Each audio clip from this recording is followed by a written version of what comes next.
My name's Jonesy. That's Chip Jones squished together. Jonesy. You can call me Jonesy. How you doing there, partner? What's your name? Huh? Lawrence. I'm Jonesy. Good to meet you. I'm going to tell you a story today called Mickey Apples and the Great Hunt. It happened a long time ago. Last weekend. I was sitting outside down in Missoula, Montana. I was just rowing and hoeing in my garden. I was working up a powerful sweat. Ooh, boy, I was just working so hard. There was sweat going down my back, and there was so much water running down it made the Jocko River. Well, I went down there, and I'm a rowing and a hoeing, and all of a sudden I heard it off in the wind. A sound. It was a whisper. It said,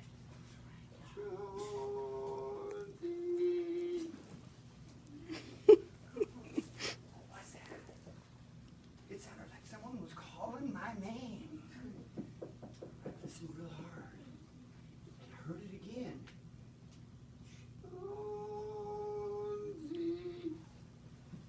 I dropped my hoe, and I'm looking around. It sounded like my buddy. It sounded like Mickey Apples. But Mickey lives 10 miles away over the top of those mountains over there. It couldn't have been him, could it? Well, I did the only thing I could do. I ran back into my house, and I got on the telephone, and I called up Mickey Apples' number. Hello, is this Mickey? Hey, Jonesy. A big old voice came on the other side. How you doing, buddy? Hey, tomorrow's opening day of hunting season. Do you want to go? Yeah, I want to go, Mickey. What do you want to do? When do you want to leave? He goes, well, you come by my house. You're going to have to get up at 4 o'clock in the morning and be here at 5 a.m. 4 o'clock in the morning? Wait, you ever been up at 4 o'clock in the morning? Yeah. Oh, that's awfully early. So, I trudged upstairs into my bedroom, and I set my alarm clock for 4 o'clock in the morning. I fluffed up my favorite pillow, and I laid my head down to sleep. Oh my God.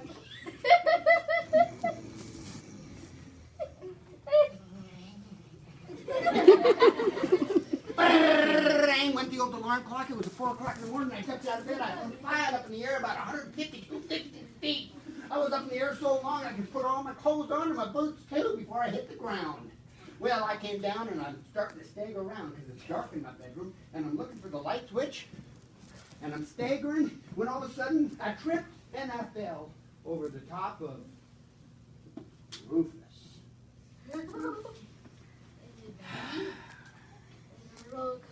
Rufus is my dog.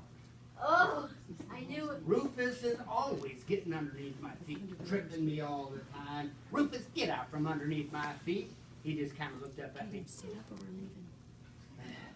I start flipping on the light. I start walking downstairs to get some coffee. And old Rufus stands there behind me, wagging his little short tail. And Rufus has got another problem that I noticed. I got downwind of him.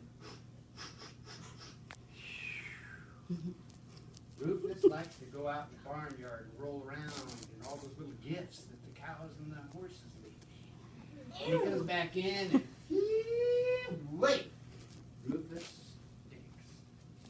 stinks. He's all black and white with mud on him, and he's got hair on one side and he's bald on the other side because he likes to rub down the wall because he's kind of lopsided.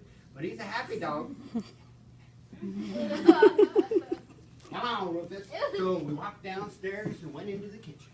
Made myself a big old pot of coffee, about 10 gallons, so me and Mickey would have coffee. Yeah.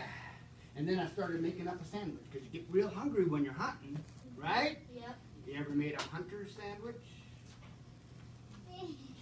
Well, pay attention. I'll tell you how to make a hunter sandwich. You start with 16 slices of bread. Then you start putting in ham and cheese, mayonnaise, mustard. Then the good stuff like sardines and olives, and little bits of turkey. Oh, it's good. Some cabbage. And then you squish it all down, put it in your backpack. You are ready to go hunting. So, come on, Rufus, let's go outside. And I open up the door, and it's a twinkling dark, because it's still 4:30 in the morning, and the stars are shining above me. And I walked over to my truck that's all frosted up like it is up there this morning, and I started to climb the ladder into my pickup truck. Is it a semi? My truck is. My truck's so tall that you can't even see it because the clouds are up there. Yeah, you climb up in that truck and the ladder, you slide in on those leather seats, and you run your hand over all 4 keys, because my truck's got 4 engines.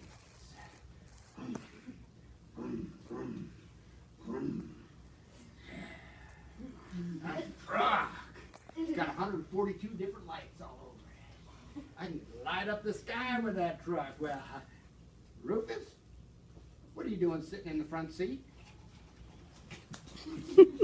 You don't sit in the front seat, Rufus. Get in the back. He jumped in the back. I was ready to go. So off we go to Mickey Apple's house. Down the road, up into a box canyon. Anyone know what a box canyon is? Canyon in the shape of a box. It's a canyon in the shape of a box. Gold star.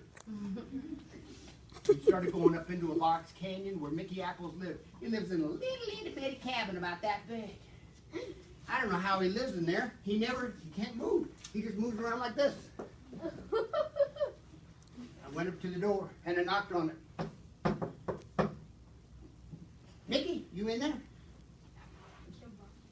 So I knocked again. Mickey, it's Chauncey.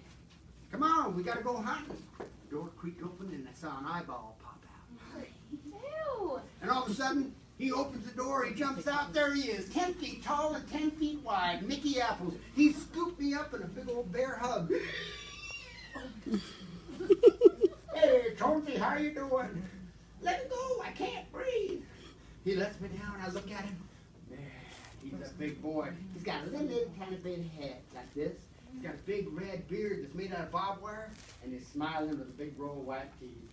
Hey, Joseph, let's go. So we jumped in the truck, we started heading up into the mountains and the missions. Oh, we went further and further up into the mission mountains. We went on dirt roads, around corners in the dark, the headlights out in front of us. We just kept going. I looked off to the east, and on the ridge line, I could see the sun.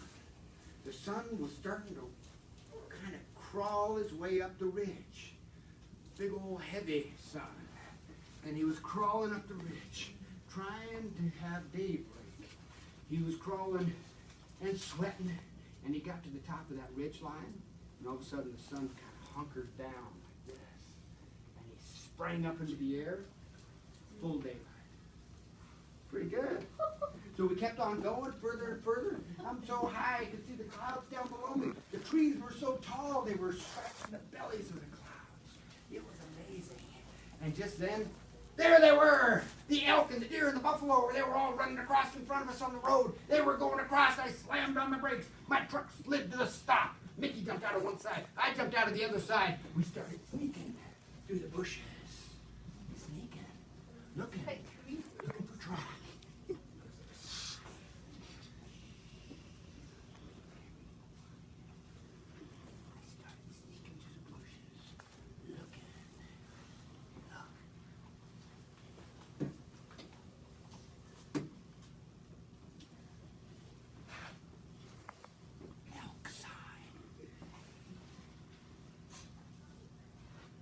Feels fresh.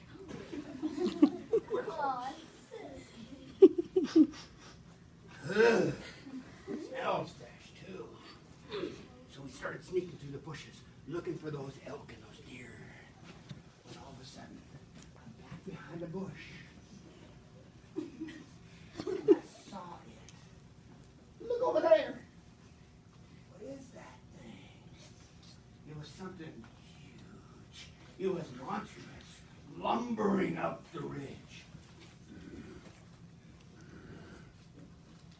Oh, Mickey, what is that thing over there? It's huge. It's got trees growing out of its back. It's so big. It's got moss hanging off of it, and it's all black with beady little red eyes. and it's looking right at us. What is that thing? What is it? A bear. It was a bear, but it was a monster bear. And all of a sudden it saw me, and we looked and locked eyes on each other. And the bear started coming towards us. And I'm staring at it, and it's drooling past its fangs. It had claws as big as frying pans, and it was gonna hurt me. And Mickey Apples turned to me just then, and he said, I think I'm going to go touch that thing. What? Oh! I think I'm going to go touch that thing. Yeah, it's probably gonna be. Mickey Apples isn't very smart. So Mickey Apples snuck out there behind that bear that was looking at me. He snuck out behind it, real quiet like. He got behind it, and he reached out his hand. And he was quiet. He's going to just touch it. He's just going to touch it.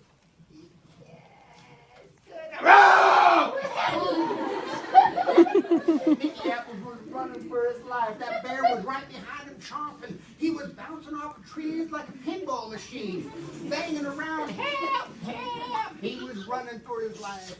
Hang in there, Mickey. Keep on going. Well, Mickey swung up on a branch, came around the top, and landed right on top of the back of that bear. Oh. He settled himself down between a couple of trees that were growing out of his back, and Mickey Apples started to ride that bear around. He was riding over here and banging over there. That bear was trying to reach him, growling and howling, trying to tear him off of his back. But Mickey was stuck on tight. He was banging for all he was worth. Hang in there, Mickey. Oh, ow, that hurt. Keep going, buddy. You got it. Look out. You're heading towards the cliff.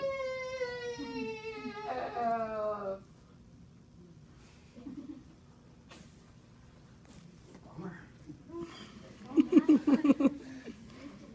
Oh, why are you laughing? My best buddy in the world just fell off the 3,000-foot cliff. Oh. Well, I didn't know what to do. So I walked back to my truck. Come on, Rufus. I got back in my truck, started all 4 engines. And I drove down the mountain, down. I get down to the bottom of that mountain. I was just going across the Jocko River on a bridge. I saw it. A hand, big old hairy hand, was hanging onto the side of the bridge. I stopped the car. Mickey, is that you out there? Didn't hear it. I got out. Mickey, is that you over there? All I see is this big old hand hanging onto the side of the bridge. All of a sudden, he jumped over the top of the bridge. There he was, soaking wet. Mickey Apples. He grabbed me up in a big bear hug. Hey, Chauncey, how you doing? Mickey, how you doing, buddy? I thought you died. You went over the top of that cliff like that. He goes, yeah. Me and that bear, we went rolling and tumbling down that cliff. 3,000 feet. Well, when that bear hit that water in the river, he just splayed out like a big bear rug. I just stayed on top of him and rode him down the river like a raft. I said, that's amazing. Right. Tell me what else happened. He goes, well, we just kept riding down through the rapids, down the river, until I saw this bridge, and I just reached out and grabbed a hold of the bridge and let the bear slide out from underneath me. He just kept on going. And I just hung on here till you got back. That's amazing, I said. He goes, yeah. I said, well, something else must have happened. Tell me the rest. And he said, that's a story that will have to wait for another day. And that's the story of Mickey Apples.